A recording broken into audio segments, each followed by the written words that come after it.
আমি আপনাদেরকে এখন দেখাবো গ্রামের যে প্রাকৃতিক একটা সৌন্দর্য। কেউ খেতে কাজ করতেছে, আবার কেউ এই কফি লাগাইতেছে।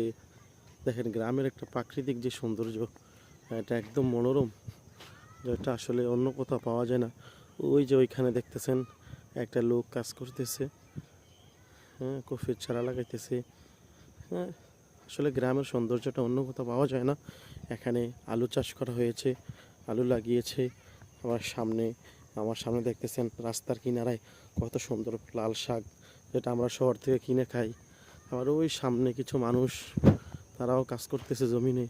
মানে গ্রামের সৌন্দর্যটা একটা অন্যরকম, যেটা অন্য কোথাও খোঁজে পাওয়া যায় না। এই সৌন্দর্য, এটা যারা গ্রামে থাকে তারাই উপভোগ করতে পারে।